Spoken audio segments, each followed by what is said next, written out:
So the sale is back on, or is it? We'll see next.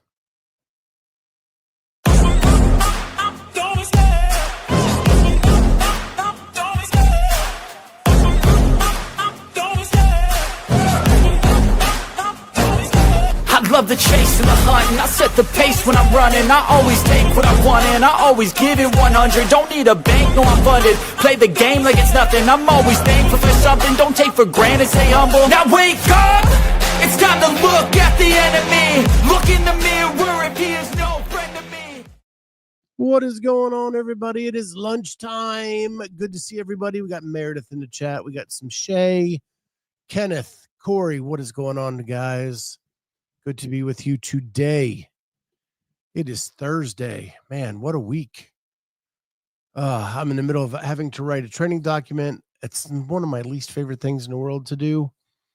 So just trying to get through it, trying to get through the week. Hopefully I can get all that done by tomorrow and be done with it so I can clear my slate going into the weekend and into next week. So there's a lot kind of going on. And news is breaking left and right. And so I wanted to address it. Barbell Spin just posted a video maybe 10 minutes ago to his Instagram. But yesterday, Barbell Spin broke the news. And I'm not going to reiterate everything. If you want to know everything that's going on with this story, go to the Barbell Spin. He has all the information.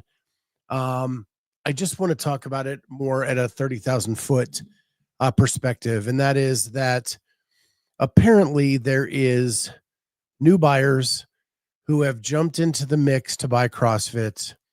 It is Wade Diebner and Mark Mastrov. They are, one of them own 24-hour fitness, Crunch Fitness, some other things. The other one is an investor. There's a trail that Spin goes on where there's some evidence that things have happened. There was an interview. There was an interview done by someone, prominent media member in the High Rock space, confirming some of this stuff. So all of that being said, it was a 90-degree turn for me yesterday when I heard this information, because the news I was hearing prior to that is that the sale had been completely stalled because there is an issue with the sale that Brookshire partners they want to give away with the sale. There's a liability issue that they want to give away. The buyers do not want to take that on. And that has been the point that has stalled everything. Everybody has walked away because of that piece in the negotiations. And so that is everything I was hearing as late last week. So for all this to pop off in these last few days has been wild for me.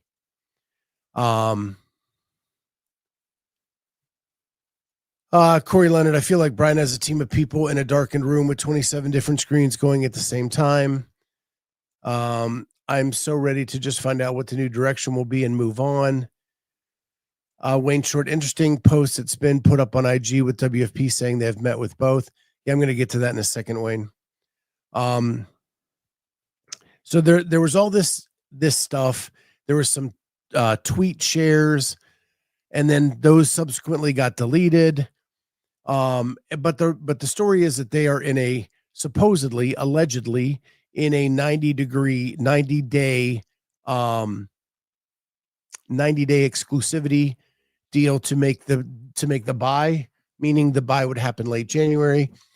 and now that it's time for them to do their due diligence with open books, allegedly, to kind of figure all of this out.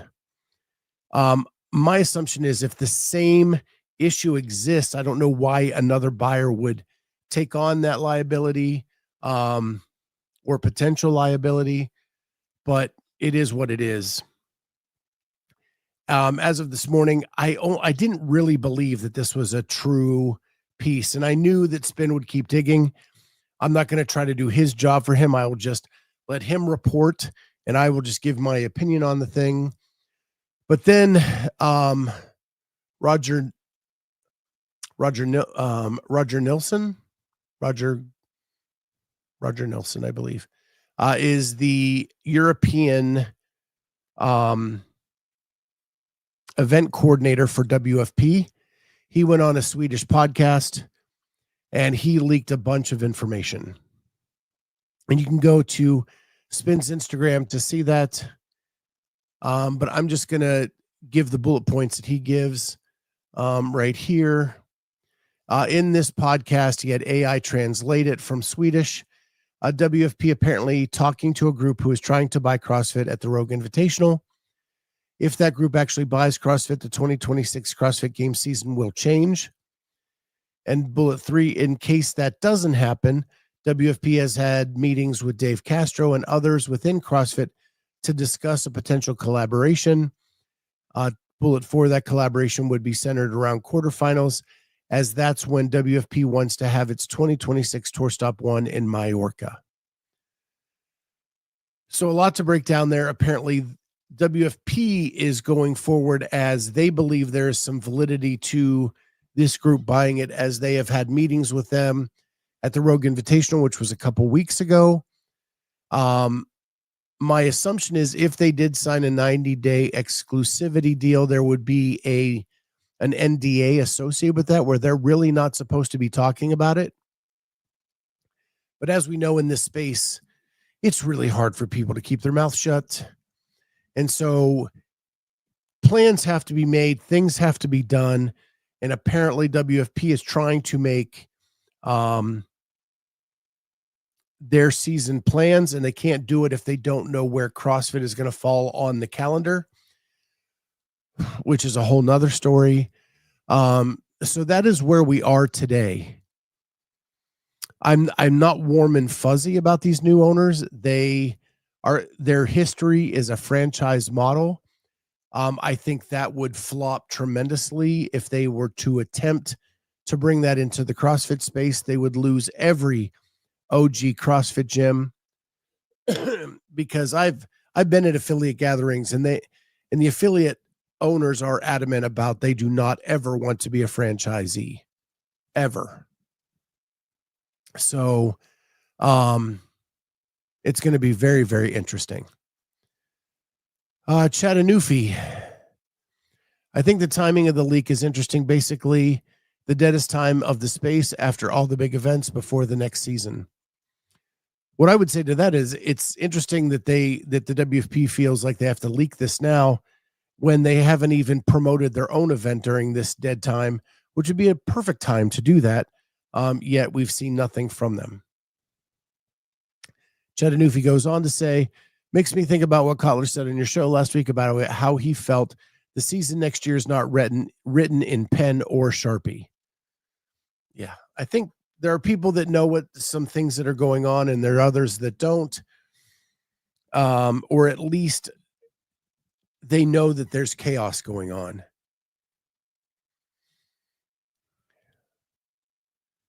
Didn't CrossFit already publish their timeline? They did publish a timeline for the CrossFit Games season.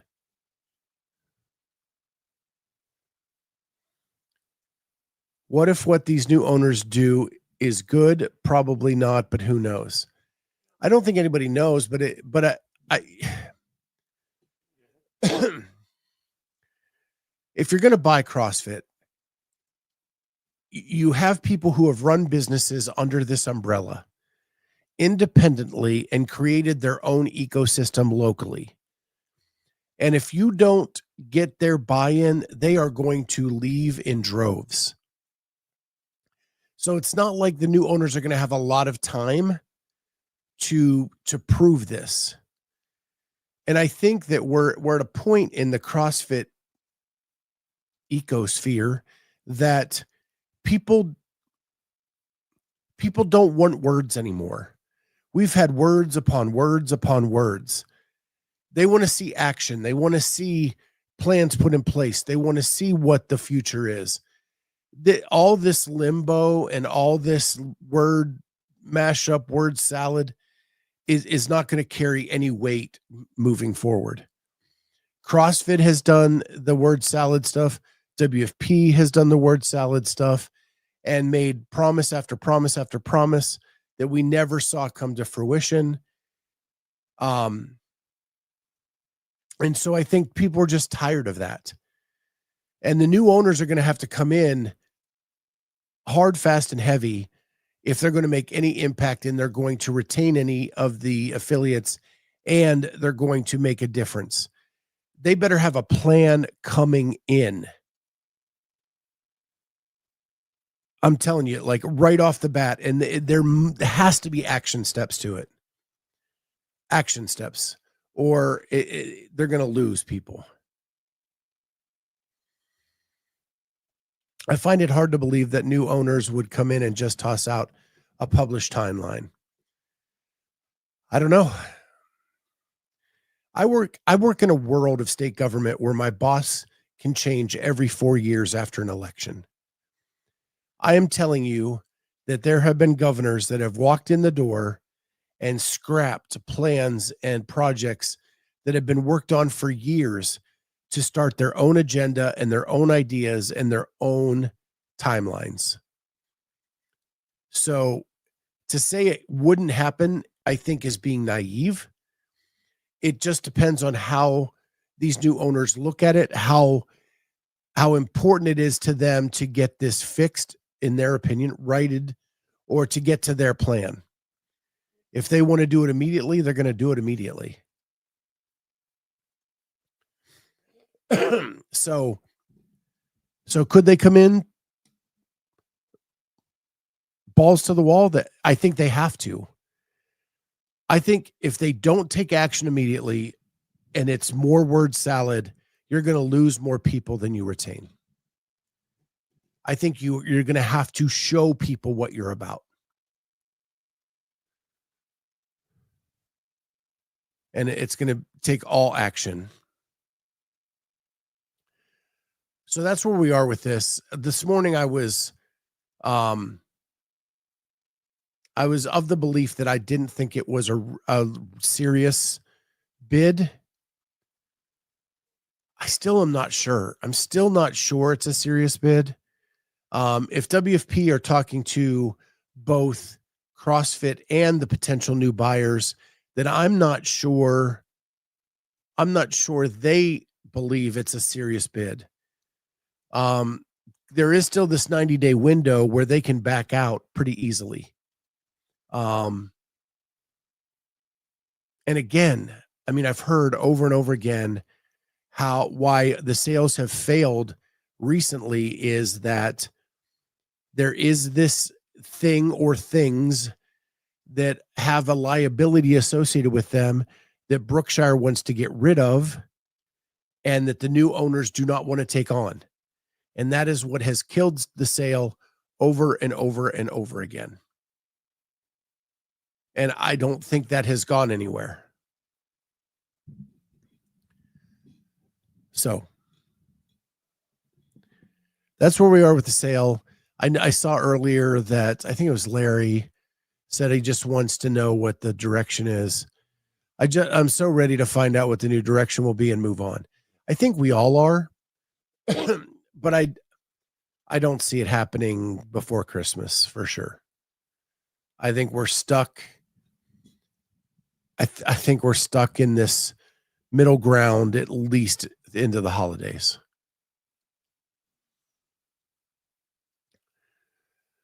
Wayne Short, Greg created CrossFit to proliferate the methodology, not to grow a company. Any plan short of that will come to meet resistance from a large majority of the community. Yeah, I mean, yeah. I don't disagree. I'm of the belief that it's okay to make money and it's okay to grow a company, but you can't lose your North Star in the process, whatever that may be. And I've talked about this several times on the show. I think the thing that has been lacking in CrossFit since 2018 has been a North Star, something to shoot for, a goal to achieve. I think there's an obvious one sitting out there, to go after the GLP-1s, to say we have a different we have a better alternative to that.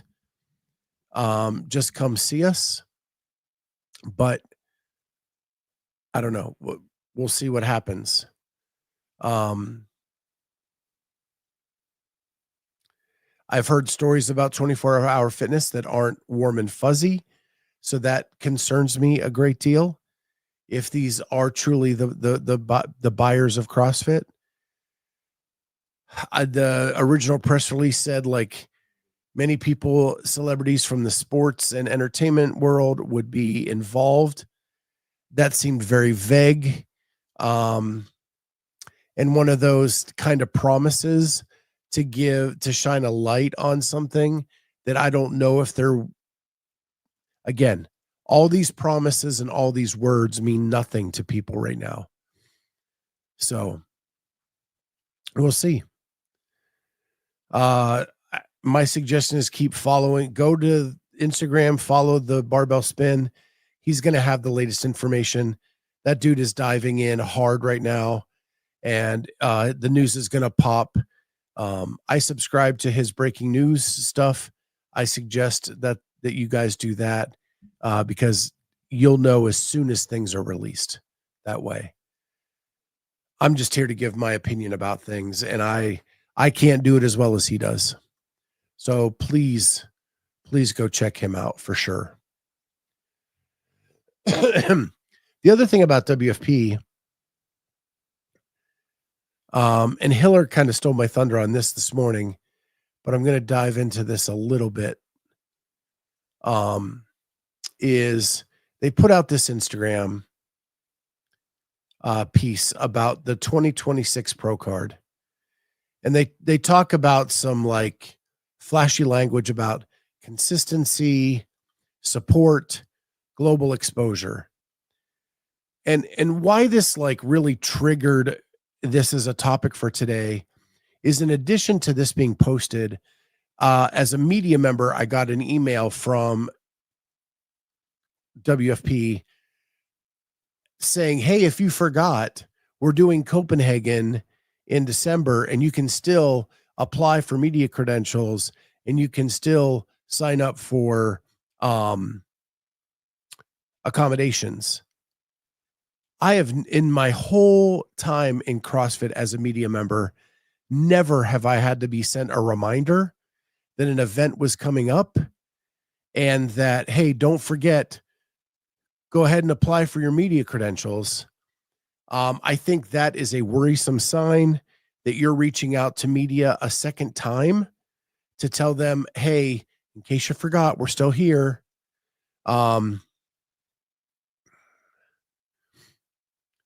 CrossFit, we just spent the first 10, 15 minutes on that specific thing. So in this, they're trying to talk about what the 2026 Pro Card will give an athlete as an advantage. That if you're consistent and you show up all season, I think that's the first one. Yeah. Compete, add points, elevate your competitor status, which I'm not even sure is true, because the way their point system works is you don't even get, holy shit. The news is breaking everywhere. Thanks, Jenny. He just posted a second one about WFP's budget for each event. Okay.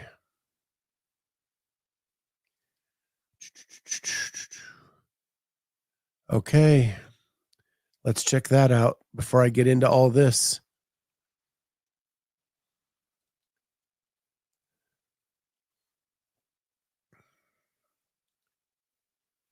And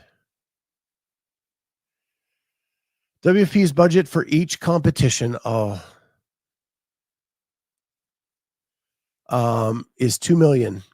According to Roger Nielsen, WFP's European event director, On top of that, there's an unlimited budget, a blank check for traveling as long as you wear a WFP t-shirt. Okay. Wow. So an unlimited budget to travel. So that explains why Will and company are traveling the world and having all their meetings around the world, apparently. They just have to wear their WFP shirt and it's all covered. I'll go ahead and play the audio. It's tough because this is an AI translation, and I'll try to get back. I'm going to reopen it so that we can hear it from the beginning. Then suddenly someone calls and says, hi, have you run a competition? No, take it easy. We pay for everything. And then we do it free of charge. Okay. And then the best athletes in the world come. Okay. So you have $2 million in budget for each competition and no risk on the budget. Yes. Okay. But we can do that. Right. And then I want you to do it for 3 years at least. Okay. I can do that. So I want you to travel as much as you can, as much as your wife allows and your wife wants to join, you can travel as much as you want. Unlimited budget and a blank check. As long as you travel with a World Fitness Project t-shirt and say that you work for World Fitness Project, you can travel wherever you want and whenever you want. And then suddenly someone calls and says, wow, so this is for Roger himself. He can travel wherever he wants as long as he wears a WFP shirt and announces that he is working for WFP, and he gets to an unlimited blank check.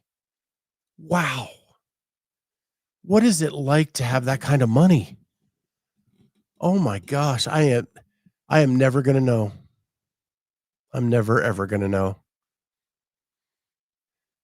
Train Olive, can I travel for free if I wear a WFP t-shirt? Hey, that'd be nice. So yeah, I'm not going to go through the other slides. I'm just going to talk in generalities. Here we are in this big dead space. And I think it was mentioned that the breaking news on the sale happens during this dead space. I have said over and over again that WFP have made these promises about, giving more exposure to people. This is where they, are going to help the athletes grow and engage with their audiences and do all that kind of stuff. And every time there's dead space where they can actually get viewers, they're silent. You hear nothing from them. Nothing from them. And here we are in this dead space where they could be promoting Copenhagen. They could be promoting the athletes. They could be doing all this stuff, and none of it is happening. They make all these promises. So then they put out this thing on Instagram about next year's pro card. And I think they're trying to do a sell job because Jenny did a great job in her dense updates this morning, showing Hopper and Medeiros not even training right now for Copenhagen and not planning on training for the next 3 weeks. How important is that to them? It can't be. It can't be at all. And I've also heard that the finals, you don't get paid. The way the contract is based is the tour stops, you get paid. And then the finals, it's all about just earning your pro card for next year. So there's no money that you can win. Now, there may be a prize money or something for this event, but there's no contractual guaranteed money for Copenhagen. So they put out this 2026 thing, and they're promising the same things they promised before and that they did not follow through. Stop making promises. Stop making promises if you're not going to uphold your side of the bargain. That is making people not trust you at all. You're losing trust with the athletes, and they're going to walk away. They're going to walk away. There's going to be athletes that need the opportunity. And I think that is where they're going to have to morph from what they thought they could be and take on the games to like a G League in the NBA or minor leagues in baseball, and they're going to be able to give some of the athletes some potential exposure that don't get it on the regular. The elite athletes can do it on themselves. Their own channels are doing better than WFP. They don't need WFP. But stop making promises that you're going to give them something that they don't already have. It's just ridiculous. It's ridiculous where they're at. They should pay spectators to show up instead. That would be a start.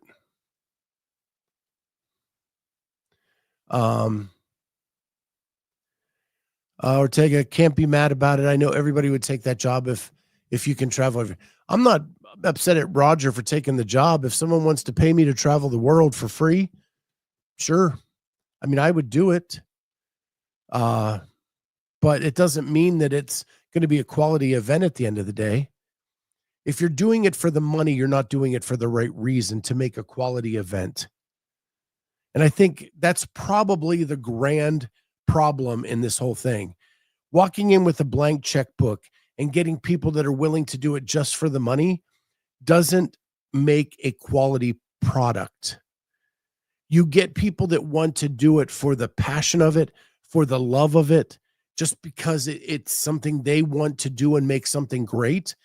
Then you get a better quality of product. But people just doing it for money, I'm a state employee. I look around and I see people there just for the money, and the quality of work that they do is a shit show. And I think that is a demonstration when you're there for the money and the money alone, you're only there to collect a check. You're not there to put out the best quality product you could. CrossFit. We all love money. It pays the bills. Trust me, I'm with you. I want to pay my bills, but I put more energy into this that pays me less than my job for sure. I mean, like way, way, way less, because I love this. My job, I do it and I do it as best as I can, but I'm there to collect the money to pay the bills, to feed my family.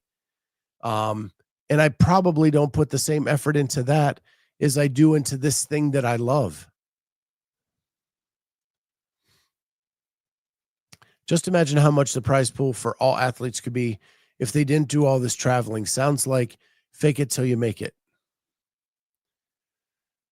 I get the money to travel for free and all that, but not only does it not mean anything close to what the games means to the athletes, it also prevents them from resting and recovering for the season. They started this thing because they thought they could beat the games. They thought they could become the games. And if they say anything different now, they're lying. This was formed out of a tragedy. They thought that it was the time to take on the games because Lazar died, and people were mad about it. What they didn't take into account is the grieving process ends. And then people were like, well, where does it really matter to go? And where does it matter to go? It matters at the CrossFit Games. And so their foundation is built on a checkbook and a tragedy. The CrossFit Games was built out of something in 2007 that you had all these people competing against each other online, and they wanted to bring them together to find the fittest on earth. And because of that, it's grown out of this grassroots campaign slowly and steadily, and it's become the diamond jewel of the CrossFit season. You can't build something on a tragedy and a checkbook and expect to get the same notoriety and the same status in a year's time. You just can't. You just can't. Mike DeVito, yep. And now all three of their plans include collaborating with the games. They know they effed up. If they are admitting it now that they effed up, it's the first time they've admitted that. And it's going to be interesting to see. The other thing that like blew my mind when all this happened, And I'm going to go back to, I wanted it to succeed. My one kickback about the CrossFit Games is the season was never easy to understand after regionals were taken away. After that, the explanation of how the season works got super complicated. I wanted to see if someone could show that a streamlined season that makes sense could work. And so I wanted it to work, at least in that fashion, so that we could prove that there's a way to do a season that makes sense. And they couldn't keep the boat afloat long enough to see that.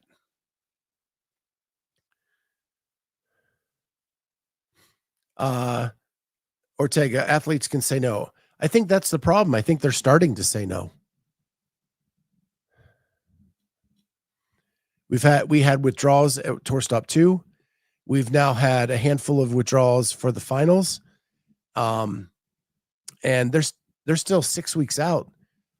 I'm betting there's going to be another handful of withdrawals at least for the finals.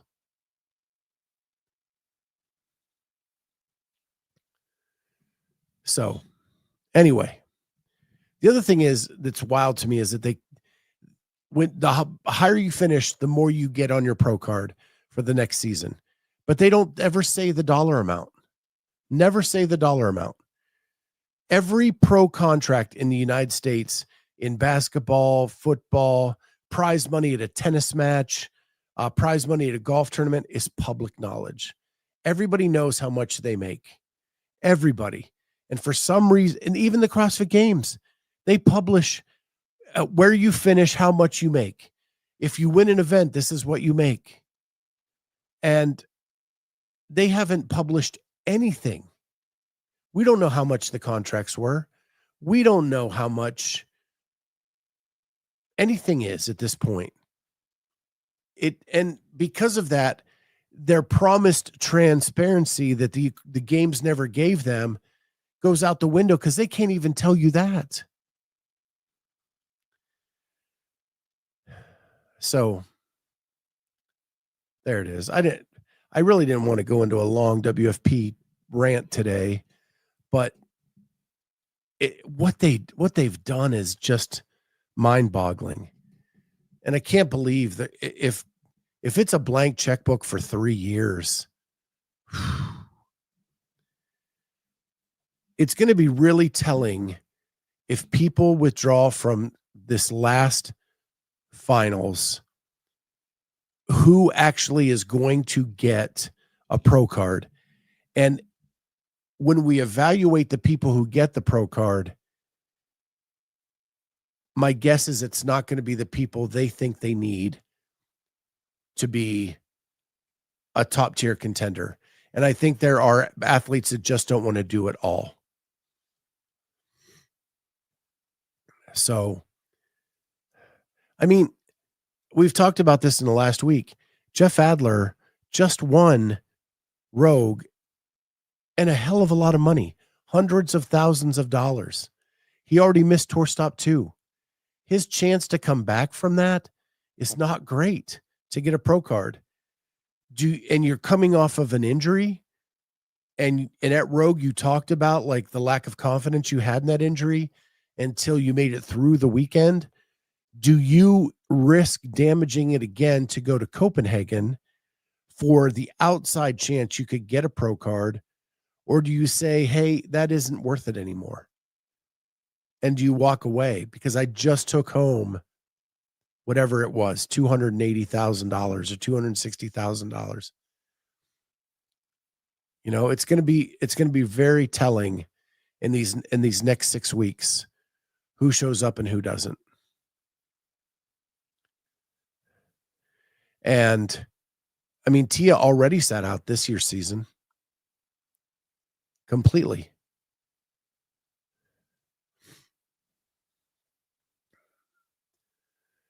Mike DeVito, give it another year and I may be eligible to get a pro card and it will be a mediocre fitness project. Well, I don't think mediocre. I think what it can be is these semifinal athletes who don't have the sponsorships that the big guys do, who would get exposure, who would be helped by this. and they could develop in a competition setting, and people could learn their names. So as they advance and as they grow and as they do better in the CrossFit season, we now know who these people are. But they're also, that group of people aren't getting invited to Whatappalooza SoCal. They're not getting invited to Rogue. So their season has more openings than the elite athletes do. You know, Jason Hopper has been invited to everything. He won the games. He gets invited to SoCal. He gets invited to Rogue. It gives him no time off. But if you're a lower tier games athlete or a semifinal athlete, you're not getting those invites. And you actually have blocks of time where you can get some rest. This could make sense for them. It doesn't necessarily make sense for the elite of the elite.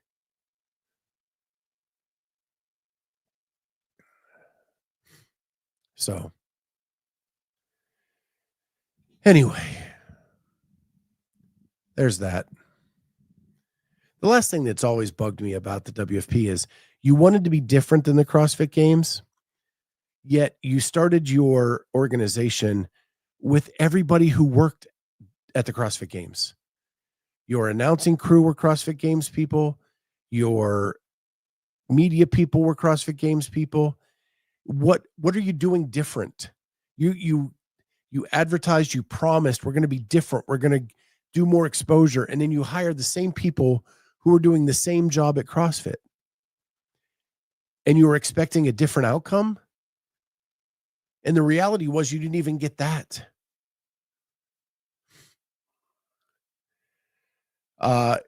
Barbell Spin, all you missed is us pointing everybody to your Instagram account and your website for further information while we ranted about everything going on. That's pretty much what you missed.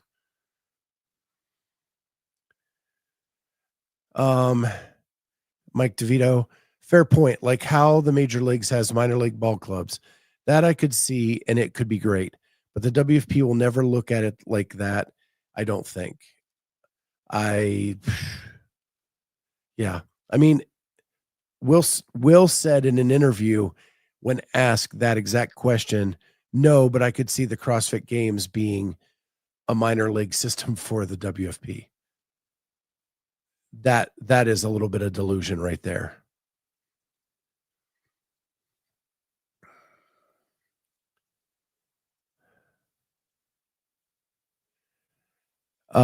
Chattanooga, a little behind, but if you don't ever say how much you make, it gives the impression that the goalpost could be moved. You'll get however much we think we want to give you. That's the point. That's, if I'm an athlete and I think they're moving the goalpost on me,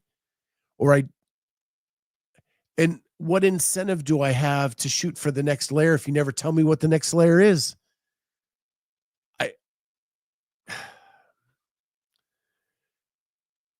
When Caleb Williams for the Chicago Bears comes up for a contract renewal, he knows what every other quarterback is making in the league, and he knows where to shoot his shot to ask for a contract because of his ability compared to those quarterbacks. In the WFP, nobody knows anything, that unless they're telling the athletes behind the scenes. But when it's public, the negotiation becomes way easier.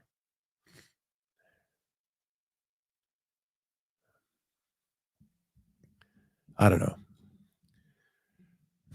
The last thing I wanted to leave on for today's show is Service Cup is this weekend. Our very own Carolyn Prevost is going to be there with her partner from the education world. She won the Service Cup. She is the number 1 seed in teachers. She got to pick her partner. She is taking the number 2 seed from the teachers. And so we're going to be rooting for her this weekend. Savon did a nice interview this morning with, I can't remember her name right now, Australian law enforcement officer. Megan Apostolaris won the law enforcement. She's a friend of the show. She has been on the show. I've interviewed her at the age group games several times. She is leading the law enforcement team with the person that Savon had this morning. They did a great job promoting that. Everything that Carolyn has told me is that Mayhem is treating these athletes like rock stars this weekend. It's a one-day competition, and then Mayhem is going to turn around a highlight reel of everything that has happened in that Mayhem style. I also heard this morning on Savon that Jenny is going to be there with the law enforcement team, who are coached by Taylor and Bryson, and that Jenny is going to go live from there occasionally. So we'll get to see some of that, hopefully, over the weekend. So check out Dense Updates Instagram to see how she's going to do that, whether it's going to be on YouTube or Instagram. And yeah, so we'll hopefully get some clips, some stuff to come out. Yeah, if they let me, of course. Yeah, that is true. That is true. But they're not streaming it, so I don't think you'd be taking anything away. But yeah, it is Mayhem. They do have their own media company, so who knows what they're going to let. Joseph Ramirez, I only need $1.995 million to buy CrossFit if anybody wants to chip in. And Jenny has $1.99 to add in. Man, getting close. Getting close. I probably have $5. $5 to throw in that.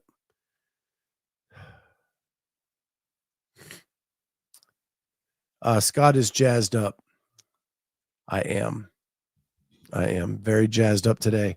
Got a little hot under the collar today. I didn't expect that. Just kind of came to me. So getting jazzed. Train Olive can give at least $20. Man, we're really moving forward. Lito says we should ask Frank. If we're asking Frank, I withdraw my $5. So there. Sorry. That's a non-negotiable for me. So with that, guys, oh, good. Now you got my $5 back, Joseph. Frank is out. There we go. So yeah, so I better get back to work. I've got to get this document finished. And with that, we'll be back tomorrow, Friday, last day of the week, lunch with the Clydesdale tomorrow. Don't forget to like and subscribe. We've gotten a couple new members this week, and I haven't even mentioned that. So if you want to be a member and help support the show, you can do it for as cheap as $3 a month. And it just hits that little join button below. But if you don't want to do that, like and subscribe helps a lot as well. And any comments you want to give helps the algorithm a ton. So if there's anything you want to say about what I said today, go ahead and shoot that in. Craig Pasley left comments over the weekend that have given me content for the week. So, if you want to impact what we talk about, throw some ideas in the chat. It's created content for us, and we love that. So with that, just be a freeloader and hit like and subscribe. I'm cool with that. I'm cool with that today. You guys let me rant, and it helps me with my day. 28:50 in 2 minutes. We could pull this off. There you go. Raking it in, Joseph, raking it in. With that, we'll see everybody tomorrow on lunch with the Clydesdale. Bye, guys.